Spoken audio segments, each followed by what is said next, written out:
Another day, another vlog mga ka-LM. For today's video ay nandirito po tayo ulit sa Motor Trade Kaya nga San Fabian, Pangasinan branch. At ngayong araw ay sisilipin natin ang pinakabago nilang Honda TMX 125. Gaano nga ba kaganda ang motor na ito? Yan ang ating aalamin ngayon. Tara!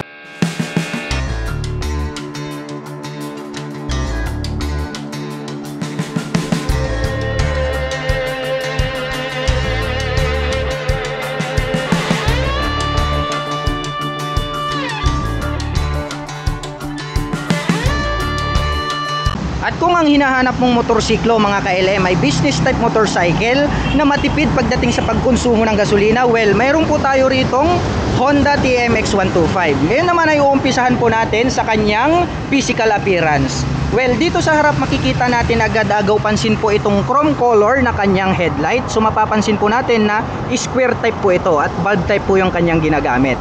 And then dito naman po sa kanan, nandirito naman po yung kanyang turn signals. So napakaganda rin ng position ng kanyang turn signals dito. At the same time very durable kasi nga po yung kanyang brace ay bakal. At dito naman po sa ibaba ng kanyang headlight, makikita po natin dito na may naka-emboss dito na Honda. Chrome color po yan. So talagang 3D emblem, very attractive. Agaw pansin talaga mga ka-LM dahil nga po pati itong kanyang cover ay chrome color siya, kaya talagang agaw pansin. Kahit saan mo siya tignan ay talagang kumikintab. At pagdating naman po dito sa kanyang front shock absorber, mapapansin po natin na ito po ay gumagamit ng traditional na telescopic fork. At pagdating naman po dito sa kanyang braking system, so makikita po natin na ito po ay equipped with drum brake. And then ito pong kanyang hub is matte color po na gray. And then napakaganda rin itong kanyang front fender. So gray color din po yan. Ayan o, very durable, napakakabal din pati itong kanyang brace. At the same time, pagdating naman po rito sa mga sukat ng gulong dito po sa harap, ito po ay mayroong 2.50-18. So 18 inches po yung stock tires nito, and then yung kanyang rim size. And then dumako naman tayo dito sa kanyang analog meter panel display. Ayan, so ganun pa rin mga ka-LM. Ito pa rin yung mga traditional na meter display na ginagamit po nila para sa ating mga Honda TMX 125. At sa itaas po nitong kanyang meter panel display ay meron po ritong nakalagay na Honda logo. And then nandirito naman po yung kanyang ignition at ito po ay gumagamit ng mechanical key. Pagdating naman po sa kanyang mga buttons dito po sa left side, makikita po natin itong kanyang high beam and low beam, yung kanyang turn signal selector at yung kanyang horn. And then dirito naman po sa kabila mga ka-LM, nandirito naman yung kanyang electric starter. At pagdating naman po dito sa kanyang handlebar, ito po ay naked type. So napakaganda po at malinis tignan kasi nga po ito ay naka-naked handlebar. At dito naman po natin makikita ang kanyang clutch lever at dito naman po sa kabila ang kanyang front brake. At pagdating naman po rito sa kanyang timeless fuel tank, kaya no mapapansin natin mga ka-LM na talagang very attractive itong kanyang color. Anyway mga ka-LM, kung gusto nyo talagang maiba, ito pong itong model na to, mapapansin nyo na talagang very attractive itong kanyang paint job. At talagang mapapansin nyo na ito na po agad yung version 3 dahil nga po dito sa kanyang metallic gray na color. At dito naman po sa kanyang side profile makikita po natin na mayroon po ritong Honda and then may pakpak ng Aguila rito in black color. So yan lang po yung pinaka minimalist na decal na makikita natin. So talagang very classic yung datingan. At the same time, ito naman po yung kanyang fuel cap. So ganun pa rin, pero napakaganda, stainless steel. So clean na clean yung kanyang datingan. So anyway, ito po ay gumagamit ng mechanical key. At pagdating naman po sa kanyang engine, ayan, kitang-kita naman natin, very flawless at napakalinis. So chrome color po, silver color itong kanyang engine. And then dito naman po sa ibaba, dito po natin makikita itong kanyang shifter. So ito po ay mayroong 5-speed manual transmission. At dito naman po natin makikita ang foot pegs para naman po sa rider. At dito naman po sa bandang itaas, nandirito naman yung kanyang sprocket cover. And then meron na din po siya ritong chain guard protector. So yung color po nito is combination, napakaganda ng dating, matte color. So naging classic yung datingan. And then ito naman po yung foot pegs para sa ating back rider. So rubber po yan. Durable din po yung nilagay nila rito. And then pagdating naman po sa kanyang side cover, ayan o, napakaganda rin ng decals na nilagay nila rito mga ka-LM. So dito mga ka-LM, yung decals niya ang dating is parang camouflage.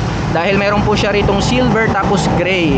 And then dito naman po may makikita po tayo na nakalagay na TMX in black color, tapos yung lining niya is silver. And then dito naman po sa ibaba may nakalagay po rito na 125. So napakaganda talaga yung dating nitong kanyang side cover. And then mapunta naman tayo sa rear suspension. So equipped po ito ng dual shock absorber mga ka-LM. So coil spring po ang ginamit nila rito, at the same time black color. So bagay na bagay yung color combination sa pagka-classic nitong ating Honda TMX 125. Anyway mga ka-LM, ito po ay may nakaabang na. So meaning to say mga ka-LM, pag binili nyo po itong business type motorcycle na ito, pwede po kayong magdagdag ng additional na rear shock absorber para very reliable pagdating po sa mga mabibigat na angkas. At ang atin pong Honda TMX 125 ay meron pong 759mm na seat height. Ngayon po ay susubukan po nating sakyan para malaman po natin kung gaano po ito kataas. So dito po mapapansin at makikita nyo mga ka-LM, lapat na lapat yung aking paa. Kaya ito po ay very highly recommended, siguro pang 5'3" and above mga ka-LM. So hindi kayo makahihirapan rito dahil talagang mababa yung kanyang ground clearance at seat height. At pagdating naman po rito sa kanyang rear carrier, so mapapansin natin mga ka-LM, ever since before talagang itong ating mga TMX 125, well, mayroon na po itong naka-pre-installed na carrier, which is pwede na po kayo agad maglagay ng top box kung inyong gugustuhin. At pagdating naman po dito sa kanyang taillight, napakaganda rin ng pagkaka-design at square type po ito, so bulb type po yan. And then dito naman po sa kanyang turn signals, so napakaganda rin ng pagkaka-design at saka very durable mga ka-LM, dahil nga po yung brace nito is steel or bakal, kaya talagang matibay. And then pagdating naman dito sa kanyang rear fender, so mapapansin natin na ito po ay gray color. So dito po nakalagay yung ating plate holder, na kung saan ay pwede po nating paglagyan ng ating plate number. At pagdating naman po sa kanyang braking system dito po sa likod, ito po ay equipped with drum brake. So ayan po mapapansin nyo. So yung kanyang hub is gray color po. At pagdating naman po sa mga sukat ng gulong dito po sa likuran, ito po ay mayroong 2.75-18. So 18 po yung sukat ng kanyang rear wheels at saka yung kanyang rim set. At napakaganda rin ang pagkaka-design nitong kanyang exhaust pipe mga ka-LM, dahil ito po ay matte black color at combination po ito ng kanyang heat protection guard na silver color. So talagang very attractive. At dito naman po natin makikita itong kanyang foot pegs para naman po sa ating back rider. So rubber po yung ginamit nila rito. At dito naman po natin makikita ang kanyang kickstarter. At ito po ay cover po siya ng rubber type. So dito po natin siya sinisipa pagdating po sa mga cold starting kapag hindi po gumagana yung ating electric. At ang presyo po ng ating Honda TMX 125 ay nagkakahalaga po ng 58,760 pesos. At kapag bumili po kayo or nag-avail dito po sa Motor Trade Kayangasan Pabian Pangasinan branch, ay meron na po itong freebies na kadena at sprocket set. Pero anyway mga ka-LM, ang kagandahan po nitong ating Honda TMX 125 ay meron po kayong dual option pagdating po sa kanyang starting system. Dahil mayroon po itong electric starter, at the same time mayroon din po itong kickstarter. Kaya talagang maaasahan ito in any weather condition.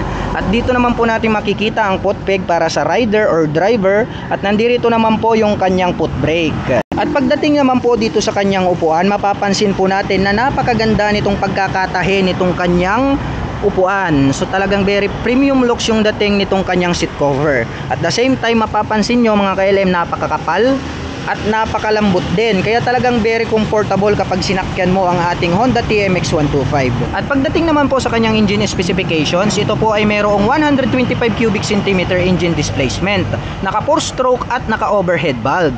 At ang bigat ng motorsiklong ito ay mayroong kabuuang 113 kilograms. At pagdating naman po sa kanyang fuel tank capacity, ito po ay mayroong 8.6 liters. At para naman sa mga kababayan natin na interested sa ating motor na ni-review for today, ay maaari nyo po silang bisitahin dito po sa Motor Trade Kayangasan Pabian Pangasinan branch. At para naman po sa lahat ng inquiries, ito po ang kanilang contact number na maaari nyo pong tawagan at i-text. At kung gusto nyo pong magpunta rito directly, ang kanila pong operation time is starting 8:30 AM until 5:30 PM from Monday to Sunday.